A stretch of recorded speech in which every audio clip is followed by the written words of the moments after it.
अस्सलाम वालेकुम students, welcome to new class. और आज हमारा जो टॉपिक ऑफ डिस्कशन रहेगा वो रिलेटेड होगा हमारे पास लिमिटिंग रिएक्टेंट के साथ कि लिमिटिंग रिएक्टेंट क्या होते हैं।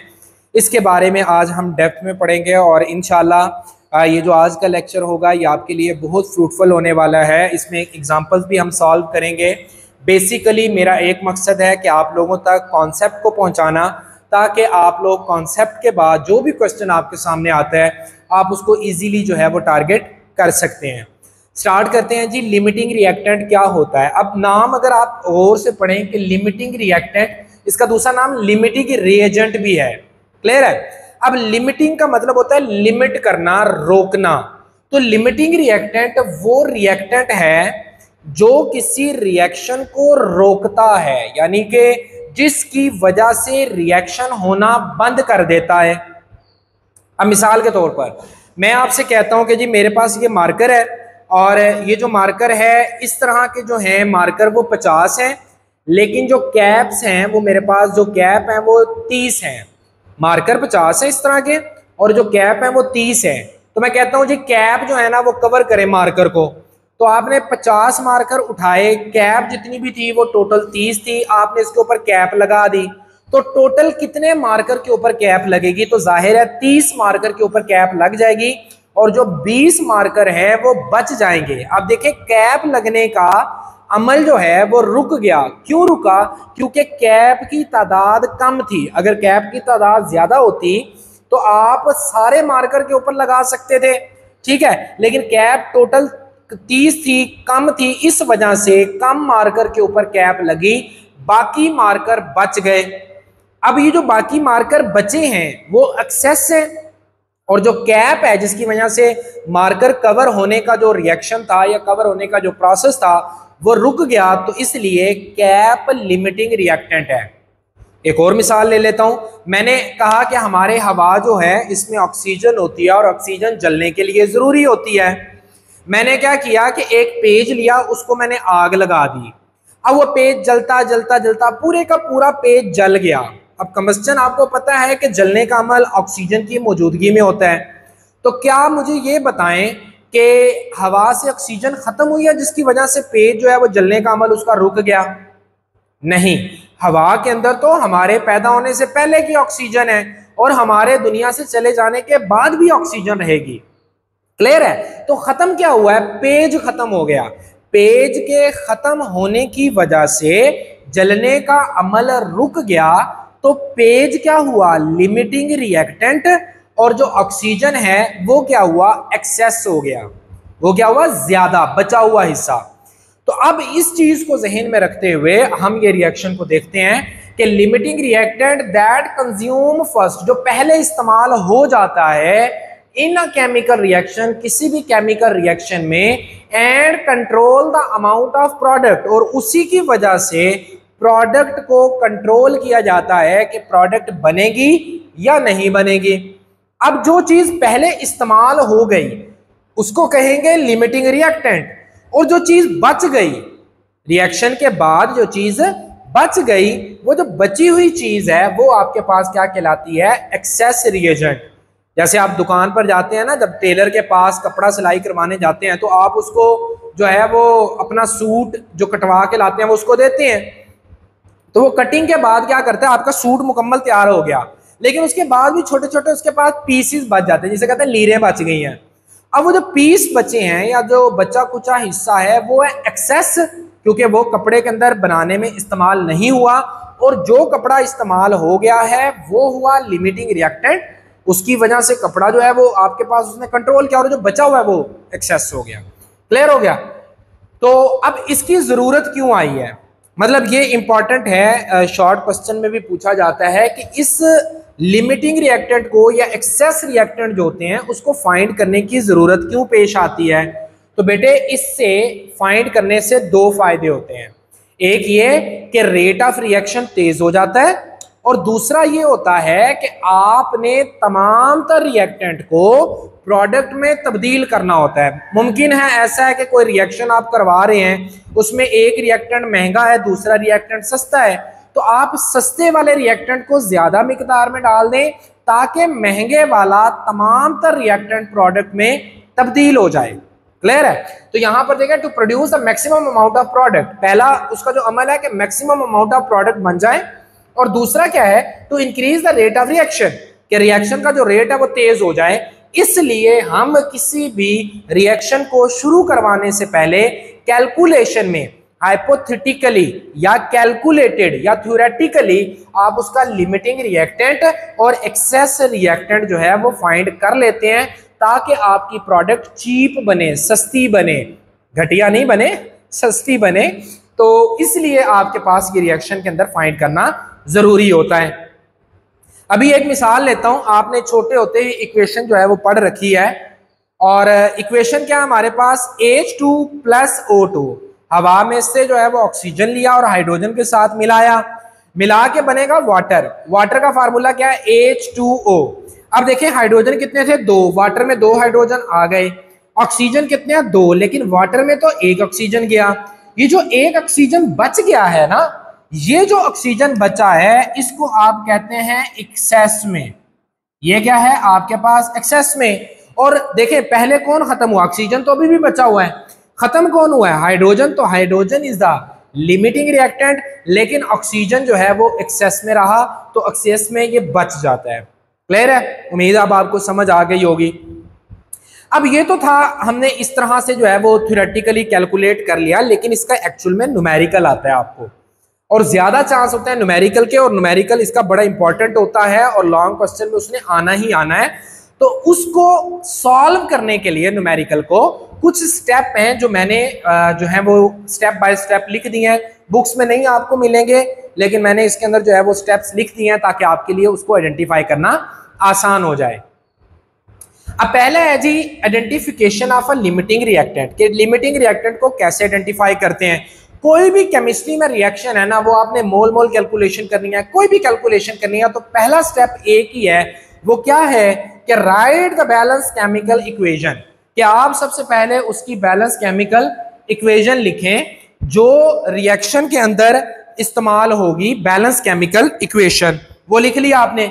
फिर दूसरा स्टेप, उसमें जो रिएक्टेंट इस्तेमाल होंगे ना उनके मोल निकालने हैं, बेशक रिएक्टेंट है बेशक प्रोडक्ट है, उनके नंबर आप मोल निकाल लें। ठीक है, अब वो कैसे निकालने हैं वो मैंने प्रीवियस लेक्चर में भी आपको बताया है, mass of substance divided by molar mass. ठीक है, वो फार्मूला इस्तेमाल करके आप उसके नंबर ऑफ मोल निकाल लें। या थर्ड स्टेप है फिर calculate the amount of a product from the balance chemical equation, जो आपने इक्वेशन बनाई है ना उससे प्रोडक्ट की जो है वो मास निकालना है। जैसे ये इक्वेशन है ना, इसमें वाटर के कितने मोल बने हैं, 1 मोल बना है। 1 मोल वाटर का जो है वो कितना होता है आपके पास, वो 18 AMU होता है। तो हमने वो प्रोडक्ट का मास निकाल लिया। क्लियर है? फिर वो कहता है compare the mole of a reactant and the product, ये रिएक्टेंट हाइड्रोजन को इसके साथ कंपेयर करना, प्रोडक्ट हमारे पास वाटर है, हाइड्रोजन को पहले वाटर के साथ कंपेयर करना है। 1 मोल हाइड्रोजन है, 1 मोल वाटर है। इसी तरह से फिर ऑक्सीजन को कंपेयर करना है किसके साथ, आपने वाटर के साथ। तो जो रिएक्टेंट, ये जो प्रोडक्ट है इसके मोल कम से कम देगा, लीस्ट मोल देगा, वही आपके पास क्या होगा, लिमिटिंग रिएक्टेंट होगा। तो ये मैंने लिखा है compare the mole of reactant and product, reactant और प्रोडक्ट के मोल को कंपेयर करें। Identify the reactant which give the least mole of product, जो कम प्रोडक्ट के मोल देगा ना। फॉर एग्जांपल हाइड्रोजन अगर देता है 1 मोल, ऑक्सीजन देता है 2 मोल, तो इसका मतलब क्या हुआ कि ऑक्सीजन जो है वो एक्सेस में है, कम कौन दे रहा है, हाइड्रोजन। हाइड्रोजन दिया 1 मोल, हाइड्रोजन ऑक्सीजन ने दिया 2 मोल, तो कम किसने दिया, हाइड्रोजन ने। तो हाइड्रोजन क्या हुआ, लिमिटिंग रिएक्टेंट। ये आगे हम जब एग्जांपल सॉल्व करेंगे तो फिर ज्यादा बेहतर समझ आ जाएगी। Reactant which left behind is called excess, जो रिएक्टेंट बच जाएगा वो एक्सेस में जाएगा। अब एक्सेस वाला जो रिएक्टेंट होता है उसको कैसे कैलकुलेट करना है, उसके लिए फार्मूला है। ये एक्सेस में बचा, फॉर एग्जांपल ये 2 ग्राम बच गया, क्या बचा, 2 ग्राम बच गया। तो आपने टोटल कितना लिया था, 1 मोल ले लिया होगा, फॉर एग्जांपल 10 ग्राम ले लिया, मोल नहीं ग्राम में ही बात करता हूं, या आपने 10 ग्राम लिया मिसाल के तौर पर, बचा कितना, 2 ग्राम। तो आपने 10 में से 2 को माइनस कर देंगे, पीछे कितना बचा, 8 ग्राम। वो जो 8 ग्राम है ना, इसका मतलब है वो 8 ग्राम कहीं इसको बनाने में इस्तेमाल हो गया है। अगर मैं इस इक्वेशन को सॉल्व करूं तो ऑक्सीजन का मोलर मास होता है 32 ग्राम, ठीक है। एक जो होता है ऑक्सीजन उसका होता है 16 ग्राम। अब मुझे बताएं, टोटल हमने यूज किया था 32 ग्राम, इस्तेमाल कितना हुआ 16 ग्राम। तो मुझे बताएं कि बचा कितना है 16 ग्राम, तो इस्तेमाल कितना हुआ होगा 32 माइनस 16। जो बचा है वो कर ले माइनस, या जो इस्तेमाल हुआ है वो कर ले। तो उसके लिए फार्मूला क्या है, unreacted reactant is equal to total amount of reactant minus consumed, या यहां पर आप लिख लें अनरिएक्टेड। अनरिएक्टेड जो बच गई है उसको माइनस कर दें, या जो इस्तेमाल हो चुकी है, अगर आपके पास इस्तेमाल हुई अमाउंट है तो उससे माइनस कर दें, तो वो बची हुई बता देगा। या अगर आपके पास बची हुई पड़ी हुई है तो अब वो आपको इस्तेमाल हुई अमाउंट को बता देगा। तो इन स्टेप्स को पहले अपने पास जो है वो आप लिख लें, और इसके बाद जो है फिर हम एग्जांपल को जो है वो सॉल्व करते हैं। जी बेटे, अब हम जो है वो एक न्यूमेरिकल की प्रैक्टिस करते हैं, और न्यूमेरिकल के साथ जो है वो फिर आगे से आपको ज़्यादा बेहतर समझ आ जाएगी। देखते हैं कि जी न्यूमेरिकल है हमारे पास, कहता है कि find the gram of carbon dioxide is produced when the combustion of the methane it take place by taking the 30 gram of the methane and the 50 gram of the oxygen when allowed to react with each other। और ये उसने statement दी है, और आपको कहता है कि अगर 30 ग्राम मीथेन रिएक्ट करता है 50 ग्राम ऑक्सीजन के साथ, तो बताएं कार्बन डाइऑक्साइड कितनी पैदा होगी। क्लियर है? तो अब हम ना इसको पहले सॉल्व करते हैं, लेकिन पहला उन्हीं स्टेप को फॉलो करना है कि पहला स्टेप है कि आपने एक फाइनल इक्वेशन लिखनी है। मुझे बस एक बार देख लेने दें कि क्या ये लिखा हुआ जो है वो क्लियर है। तो आपने पहले क्या लिखनी है, फाइनल एक इक्वेशन लिखनी है। अब ये जो फाइनल इक्वेशन होगी ये आपको बताएगी कि आपके पास जो रिएक्शन है वो किस तरह से हो रहा है। अब मीथेन की इक्वेशन में क्या आता है, आप लिखेंगे CH4, कंबस्टन होगी तो क्या बनेगा, एक तो कंबस्टन से बनता है कार्बन डाइऑक्साइड और दूसरा क्या बनता है आपके पास वाटर बनता है। पहले तो आपने इक्वेशन लिखी, अब इक्वेशन को बैलेंस करना है। देखिए हाइड्रोजन यहाँ पर कितने हैं, 4 हैं, यहाँ पर कितने हैं, 2 हैं। तो यहाँ पे बैलेंस करने के लिए आपको लगाना पड़ेगा 2, 2 बार 4। अब ऑक्सीजन देखिए, ऑक्सीजन जो है ना वो डिस्टर्ब हो गए होंगे, तो इसको मैंने यहाँ पर ऐसे लिख दिया CH4। ऑक्सीजन देखें, ऑक्सीजन 2 और 2 4, तो इसका मतलब है यहाँ पर 2 है ऑक्सीजन, तो इसके पीछे लगा दें 2, 2 बार 4। क्लियर है? अब मीथेन ऑक्सीजन के साथ रिएक्ट करता है, कार्बन डाइऑक्साइड और वाटर को प्रोड्यूस करवा रहा है। ये बैलेंस केमिकल इक्वेशन आपने लिख लेनी है। दूसरा स्टेप क्या था कि आपने मोल निकालने हैं। पहले मैं किसके मोल निकालता हूं, मैं कहता हूं कि पहले मैं ऑक्सीजन के या मीथेन के निकाल लेता हूं, ठीक है, और फिर मैं ऑक्सीजन के निकालता हूं। तो नंबर ऑफ मोल का क्या फार्मूला है, मोल इज इक्वल टू है, ये मैं ऑक्सीजन के लिए कर रहा हूं। पहले मोल का फार्मूला है number of mole of oxygen is equal to है mass of oxygen, mass of oxygen divided by molar mass of oxygen।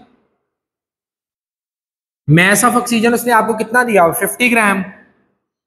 50 gram oxygen है, मोलर मास ऑक्सीजन का कितना है, O2 है, तो 2 पीछे चला जाएगा, O अंदर आ जाएगा, 2 × 16 तो कितना बना 32। तो इसको जो है वो 32 के ऊपर डिवाइड कर दें, ठीक है। तो इससे आपके पास मोल निकल आएंगे। इसको मैं एक बार बस डिवाइड कर लूं, तो डिवाइड करके बेटे मेरे पास आता है 1.563, 1.563 इतने मोल बन गए ऑक्सीजन के। क्लियर है? अब जो है हम देखते हैं मोल मैंने फाइंड करने हैं। पहले तो ऑक्सीजन के हो गए, अब मैं मोल फाइंड करता हूं मीथेन के। वही फार्मूले का इस्तेमाल करूंगा, मैं लिखूंगा मास ऑफ CH4 और डिवाइडेड बाय इसी का मोलर मास। फार्मूला मेरा सेम हो गया। मैस मीथेन का कितना दिया हुआ है 30 ग्राम, 30 ग्राम मैस दिया हुआ है, और मोलर मैस कितना होता है 12 हो गया ऑक्सीजन कार्बन का। 4 हाइड्रोजन है, एक हाइड्रोजन का 1 हुआ, 12 × 1 हो गया आपके पास 16। ठीक है जी। तो आपके पास बना ये वाला कि आपने ऑक्सीजन के भी निकाल लिए मोल, मोलर मैस वगैरह जिस तरह से निकाला, और इसके भी आप निकाल लेंगे। इसको मैं डिवाइड कर लूं, 30 डिवाइडेड बाय 16, 1.87, 1.875। अब आपने दोनों के मोल निकाल लिए, ऑक्सीजन के भी निकाल लिए और मीथेन के भी निकाल लिए। स्टेप नंबर 2 क्या था कि आपने 2 तो आपने फॉलो कर लिया। अब आपने क्या करना होता है अगले स्टेप में, आपने पहले इसने कहा ऑक्सीजन कार्बन डाइऑक्साइड निकालने, पहले आपने इसको इसके साथ कंपेयर करना है, पहले मीथेन को कार्बन डाइऑक्साइड के साथ कंपेयर करना है, फिर ऑक्सीजन को कार्बन डाइऑक्साइड के साथ कंपेयर करना है। बड़े आसान न्यूमेरिकल हैं, अगर समझ लिया है आपने ध्यान से केयरफुली तो आप किसी भी न्यूमेरिकल को सॉल्व कर लेंगे। अगर आपने ना किया, और इससे ज्यादा आसान तरीका कहीं नहीं मिलेगा आपको। क्लियर है?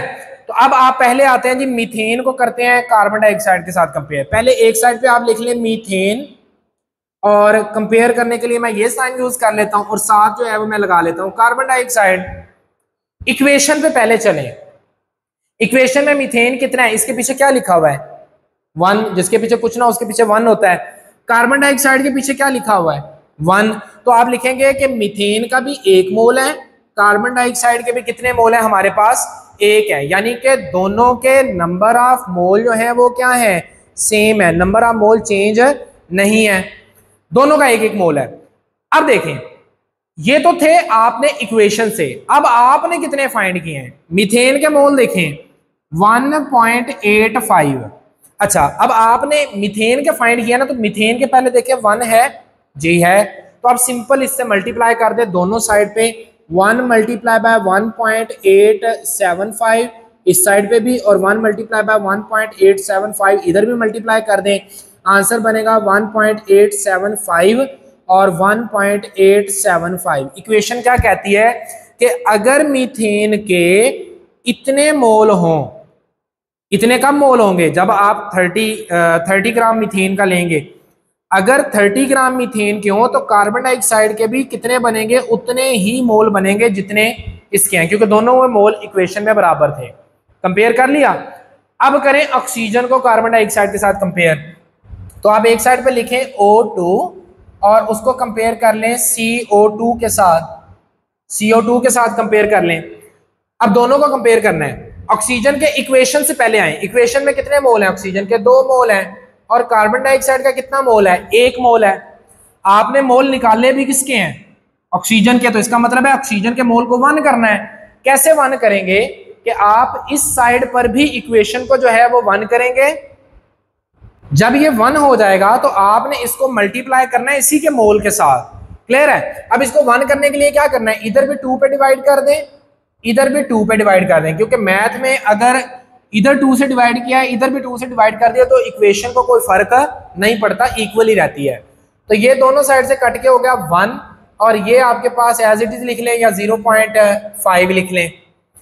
अब ऑक्सीजन के मोल आपने कितने निकाले थे 1.563, इधर भी मल्टीप्लाई कर दें, इधर भी मल्टीप्लाई कर दें, तो 1 मल्टीप्लाई बाय 1.563, और इधर भी कर दें 1 डिवाइडेड बाय 2 मल्टीप्लाई बाय 1.563। इसको मल्टीप्लाई कर लूं तो मेरे पास, एक मिनट मुझे आंसर देखने दें कि इसके कितने मोल बनते हैं, 0.7815, तो इसके बनेंगे 0.7815, और ये कितना आएगा 1.563। अब देखें इक्वेशन से हमें क्या पता लगा, इक्वेशन कहती है कि अगर ऑक्सीजन के जितने उसने मैस बताया है, तो मैस जितना उसने बताया हुआ है तो उससे मोल बनते हैं 1.563। अगर हम उतने मोल लें ना, तो कार्बन डाइऑक्साइड के बनते हैं 0.7815, यही बनते हैं ना मोल। तो अब देखें कि आपने देखा कि अगर मीथेन का इतने मोल हो 1 हो, ठीक है, 1 पॉइंट ये हो, तो इसके इतने मोल बनते हैं।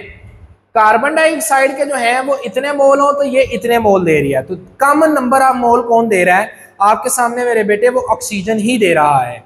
क्लियर है? तो ऑक्सीजन यहां पर हुआ आपके पास लिमिटिंग रिएक्टेंट। ऑक्सीजन क्या हुआ मेरे बेटे, यहां पर लिमिटिंग रिएक्टेंट हुआ। तो ये तो वो बात है कि आपने कहा कि ये लिमिटिंग रिएक्टेंट है, तो इसका मतलब है कि कार्बन डाइऑक्साइड के मोल कितने पैदा होंगे, इतने, क्योंकि कम मोल कौन दे रहा है, ऑक्सीजन दे रहा है। तो ऑक्सीजन आप लिखेंगे O2 is a limiting reactant, O2 is a limiting reactant, ये रिएक्टेंट को, रिएक्शन को कंट्रोल करेगा। और कितने प्रोड्यूस होंगे, कार्बन डाइऑक्साइड के जो मोल हैं वो 0.7815 मोल प्रोड्यूस होंगे। अब आपने इसके ऊपर फिर अगर आपने मैस निकालना है, उसने कहा ग्राम ऑफ कार्बन डाइऑक्साइड कितने प्रोड्यूस होंगे, तो अब आपने ग्राम ऑफ कार्बन डाइऑक्साइड निकालने हैं। कार्बन डाइऑक्साइड निकालने के लिए वही फार्मूला है कि number of mole is equal to है mass divided by molar mass. तो नंबर ऑफ मोल कितने हैं, 0.7815 मोल है। मैस आपने निकालना है, मोलर मैस कितना होता है, 16 दूनी 32, 33 34 10 44, 44 इसका मैस होगा। यहाँ पर डिवाइड है, इस साइड में मल्टीप्लाई हो जाएगा, 0.7815 multiply by 44 is equal to है मैस। इसको जो है वो बड़ी है मल्टीप्लीकेशन, इसको में जो है वो मल्टीप्लाई कर लेते हैं। मल्टीप्लाई किया 44 multiply by 0.7815 34.39 gram. Oxygen carbon dioxide का मैस कितना बनेगा बेटे, 34.39 ग्राम। क्लियर है।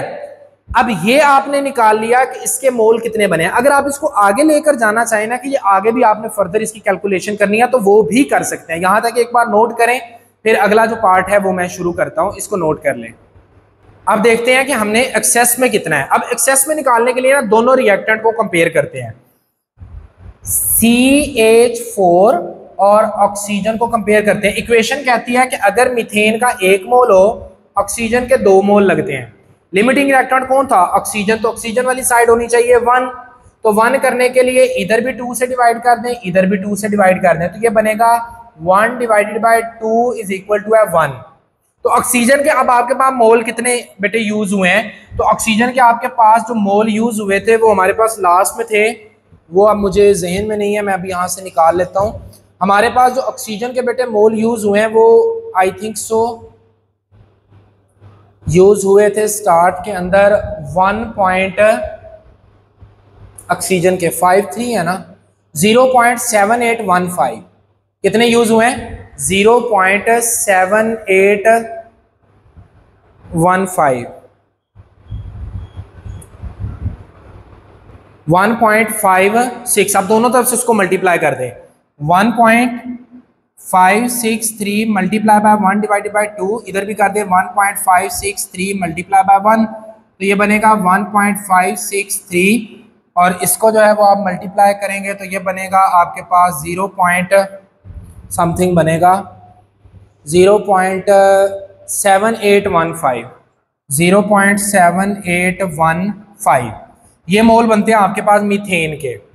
अब मीथेन के आपने एक्सेस में निकालने, यानी कि अगर इतने मोल ऑक्सीजन के लगे तो मीथेन इतना लगता है, बाकी मीथेन बच जाता है। शुरू में मीथेन हमारे पास कितना था 1.87, इससे माइनस कर दें 1.875 माइनस 0.7815, तो ये जो बचा हुआ निकलेगा ना, इसको मैं माइनस कर लूँ एक बार कैलकुलेटर पे, तो मेरे पास बनेगा ये 1.875 माइनस 0.7815, तो ये बनेगा 1.0935 1.0935। इतने मोल जो हैं वो मीथेन के बच जाएंगे, इतने मोल मीथेन के बच जाया करेंगे। अब इतने मोल अगर मीथेन का, तो इससे आप मैस निकाल सकते हो ना मीथेन का। मिसाल के तौर पर मीथेन का मोलर मैस कितना, 12 और 4 16, तो ये जो मोल है मोल को मल्टीप्लाई कर दें, 16 मल्टीप्लाई बाय 1.935, इससे मल्टीप्लाई करेंगे तो ग्राम में जो है वो मैस आ जाएगा, इतने ग्राम मीथेन जो है वो बच जाएगी। क्लियर हो गया। इसको मेरे बेटे नोट कर लें नेक्स्ट पार्ट को, फिर आगे एक एग्जांपल मजीद में सॉल्व करता हूं। नेक्स्ट बेटे हमारे पास एग्जांपल है, कहते हैं कि ammonia is produced by heating the ammonium chloride and calcium hydroxide together if each is taken as 100 gram, यानी कि 100 ग्राम NH4Cl का ले लें और 100 ही ग्राम आपने लेना है कैल्शियम हाइड्रोक्साइड का। फिर आप बताएं मुझे कि लिमिटिंग रिएक्टेंट जो है वो कौन सा होगा, दूसरा NH3 कितना पैदा होगा, और तीसरा कि एक्सेस में जो बचेगा ना, जो भी चीज़ बचे, बेशक वो ये बच जाए या ये बच जाए, तो उसका मैस कितना होगा। तीनों चीज़ें हमें जो है वो फाइंड करनी है स्टेप बाय स्टेप। पहले स्टेप बाय स्टेप हम इसकी इक्वेशन लिखेंगे कि हमारे पास है NH4Cl। अमूमन ये इक्वेशन आपको दे देता है, अगर ना दे तो फिर आपने जो है वो खुद कंस्ट्रक्ट करनी है। और बनाएगा आपके पास क्या उसने कहा है कि NH3 को बनाएगा, यानी कि यहां से NH3 बनेगा और साथ बन जाएगा आपके पास CaCl2 कैल्शियम है और साथ बन जाएगा वाटर। ये तीन चीजें आपके पास प्रोड्यूस होगी। क्लियर है? यानी कि अमोनिया गैस प्रोड्यूस होगी, वाटर प्रोड्यूस होगा और साथ क्या बनेगा आपके पास CaCl2 बनेगा। अब इक्वेशन को बैलेंस करने के लिए आपने क्या करना है कि यहां पर 2 लगा दें, कैल्शियम हाइड्रोक्साइड के पीछे आप लगाएं 2, इधर भी फिर आ जाएगा 2, लेकिन ये Cl डिस्टर्ब हो जाएगा, Cl डिस्टर्ब होगा नहीं, ठीक है। अगर मैं यहाँ पे लगाता हूँ 2 को ऐड करता हूँ, हाइड्रोजन है तो 4 है, तो इसके पीछे भी आप लगा देते हैं 2, 2 बार 4 हो गए, 2 कैल्शियम क्या आपके पास हो गए, नहीं कैल्शियम जो है वो फिर डिस्टर्ब है। अगर मैं इसके पीछे लगाता हूँ 2, तो 2 बना अमोनिया, तो ये यहाँ से ख़त्म करके इसके पीछे लगा दें। आप देखें क्लोरीन 2 है, क्लोरीन 2 है, 2 अमोनिया बनेगा और बाकी जो है वो 2 वाटर के मालिक्यूल। अब इक्वेशन आपकी बैलेंस है। पहले आपने इक्वेशन लिखनी है। इक्वेशन जब आप लिख लेंगे तो इसके बाद आपने नंबर ऑफ मोल जो है वो कैलकुलेट करना स्टार्ट करने हैं, जैसे मैंने आपको पहले बताया है। पहले मोल आप इसके निकालेंगे, फिर मोल आपने इसके निकालने हैं। लिखें जी, फार्मूला आपके पास है फॉर, अभी मैं कैलकुलेशन कर रहा हूँ फॉर NH4Cl के लिए। फार्मूला क्या है कि मोल इज इक्वल टू है mass divided by molar mass. Mass कितना है? 100 ग्राम इसका है, 100 ग्राम इसका है, तो मैस इसका है 100 gram divided by molar mess कितना है?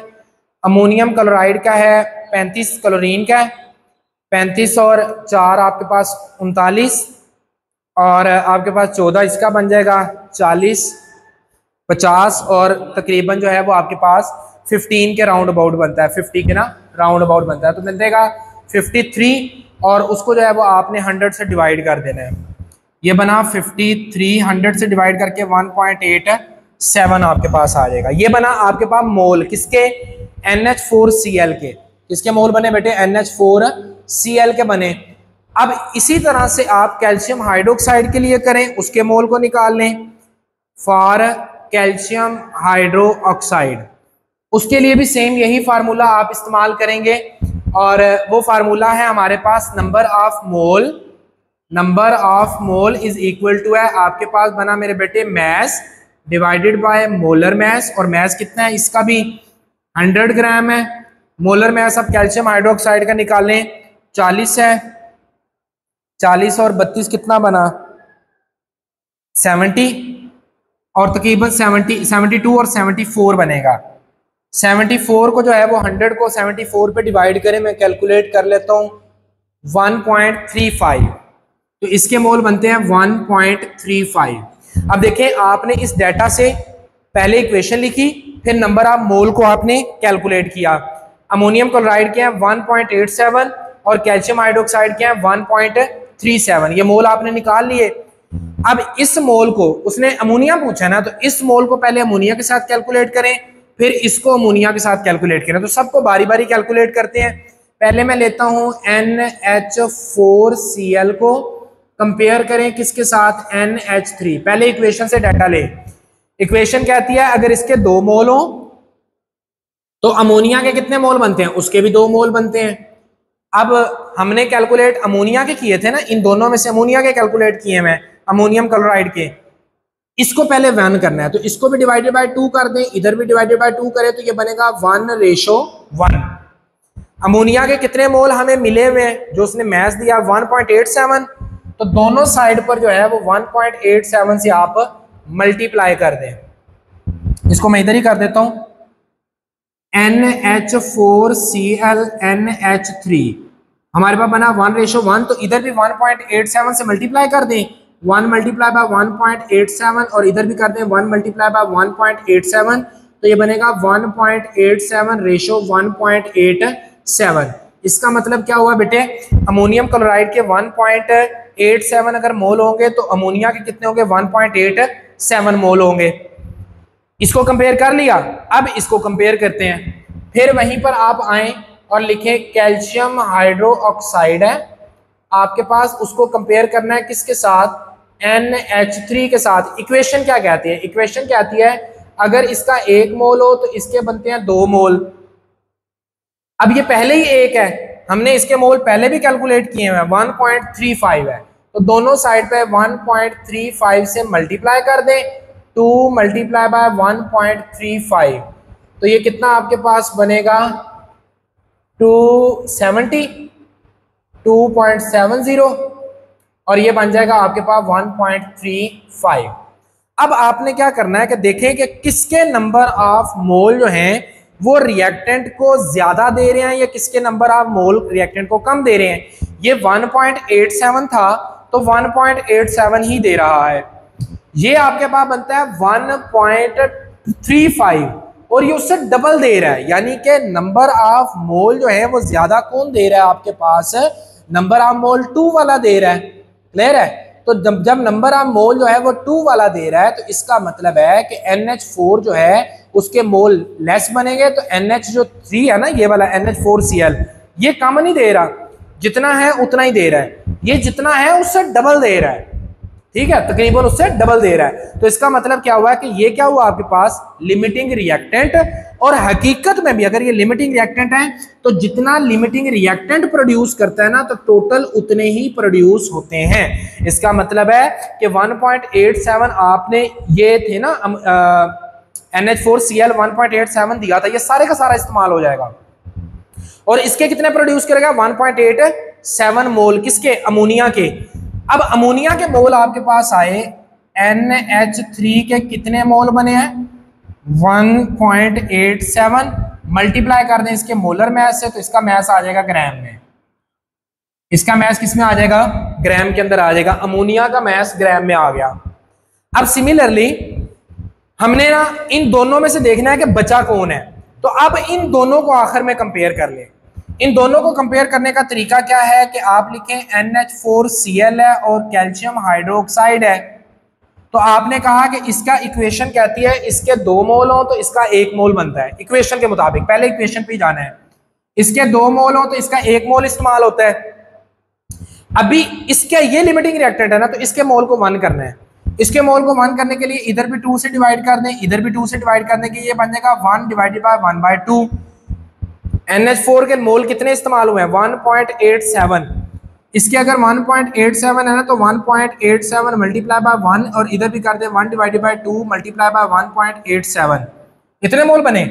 तो इसको अगर आप डिवाइड करेंगे तो डिवाइड करके ये तो इतना ही रहेगा ना 1.87 मोल आ जाएंगे NH4Cl को, और इसको मैं डिवाइड करता हूं अगर अपने पास और बनेगा 0.935, कितना बनता है 0.935, तो इसके मोल बनते हैं 0.935। इसका मतलब है कि अगर अमोनियम क्लोराइड 1.87 मोल इस्तेमाल होता है तो कैल्शियम हाइड्रोक्साइड सिर्फ 0.935 इस्तेमाल होता है। शुरू में कितना हमने लिया था, ये लिया था 1.35। अब आखिर वाला फार्मूला जो मैंने आपको बताया था कि 1 इनिशियल वाली अमाउंट माइनस जो यूज होगी 0.935, इससे जो है वो आप जब माइनस करेंगे तो आपके पास टोटल अमाउंट बनेगी 0.415। इतने मोल जो हैं ये बच जाएंगे किसके, कैल्शियम हाइड्रो ऑक्साइड के। शुरू में इतने थे जो उसने हमें दिया, यूज इतने में, बच इतने गया मोल। अब इसको जो है वो मोलर मैस के साथ इसका मैस भी आप फाइंड कर सकते हैं। फार्मूला क्या है हमारे पास, फार्मूला यही है कि number of mole is equal to है mass divided by molar mass. Clear है, मोलर मैस हमने इसका 74 लगाया था, मोल कितने बचे हैं 0.415 इज इक्वल टू है मैस आपके पास divided by molar mass 74 multiply by 0.415 is equal to है मैस। इसको जब आप मल्टीप्लाई करेंगे तो आपके पास मैस आ जाएगा इन ग्राम किसका, कैल्शियम हाइड्रो ऑक्साइड का। क्लियर है बेटे, तो यहाँ तक 2 एग्जाम्पल जो है वो मैंने आप लोगों के लिए सॉल्व कर दिए हैं। फर्दर जो है वो एग्जाम्पल को विद देयर आंसर इंशाल्लाह जो है वो कम्युनिटी के अंदर जो है वो मैं पोस्ट कर दूंगा। आज का जो हमारा लेक्चर रहेगा वो मेरे बेटे यहाँ पर इख्तिताम पजीर होता है। उम्मीद करता हूँ कि आपको इसकी समझ आई होगी और इंशाल्लाह नेक्स्ट टॉपिक में नेक्स्ट लेक्चर के साथ आपसे मुलाकात होगी। तब तक अपना ख्याल रखिएगा। फ़ी अमानिल्लाह।